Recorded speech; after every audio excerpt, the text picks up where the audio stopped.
Well, it's about 10:26 p.m. I just got home from the Wellington Phoenix game.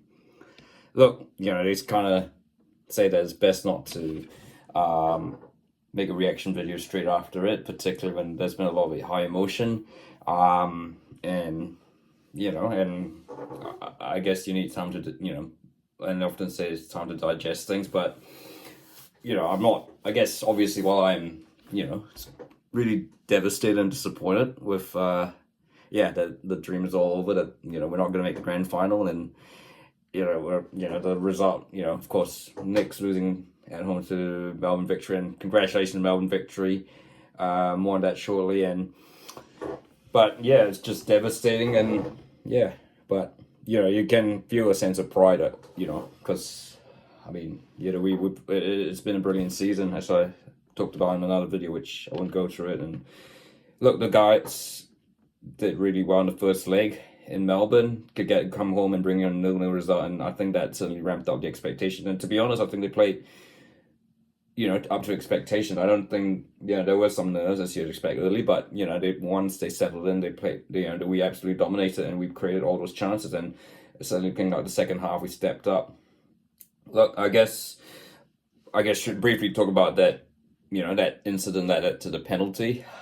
In my opinion, I think that was pretty harsh. I think that was a shocker by VAR, because, I mean, the defender's arms are up in the air, but he's going down. It's a natural motion, and the ball comes off his thigh and bounces off into his hand, which, back in the old days, that's not a penalty. That's what's he meant to do? And I mean, I'm a big Knicks fan, but I kind of felt it was karma, that it was kind of justice served, that Rufer's penalty was saved. There was a bit of talk about encroachment, but yeah, I think nothing came of that.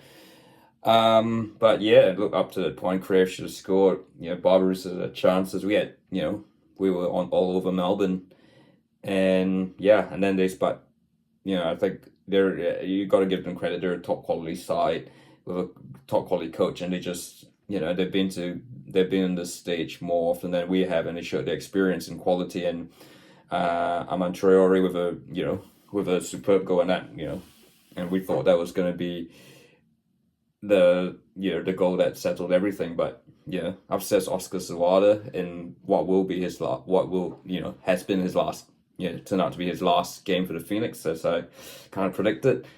And with a very, very late equalizer, and to send the game to extra time. And look, then we go in extra time, and Melbourne score, from a set piece. Again, and the unfortunate thing, it was from a corner that Rufer conceded. It was a great tackle, but you can't. I mean, Rufer can hold his head high. He was, he's fit the system really well. I've joked in the past that, if only the Knicks could get Pep Guardiola, but we don't need Pep. We've got someone who really, sort of has that mold in Giancarlo Italiano. Look, it's not tiki-taka, but, you have that control possession thing, and I think it's just going to get better. Saw Jack Hughes, who I thought was really great coming on as a sub, and showed a lot of initiative as a kid. But, Sam Sutton's brilliant. Ben Old was great, left in midfield. I think ultimately the key issue was that, we just maybe we're lacking a centre forward, or someone who could reliably get his goals, because I think Barbaros is more like someone who sort of plays behind as a winger, and so is Ben Old. But yeah, I mean, we created enough chances to win that game, and yeah, that's just football. It's what it is. And yeah, but nevertheless disappointed, but very proud, and a really, really great experience. And yeah, I guess it's kind of sad to see that it's difficult to say that it's the end of the season. Don't really care what happens in the other game now. We're not in it, so yeah. So I probably won't watch the AD Grand Final now that we're not in it. So yeah, so that's my thoughts on this rainy Saturday night. Kind of fits the atmosphere, and yeah. If you like this video, feel free to like, and don't forget to subscribe. And yeah, we'll see you next season.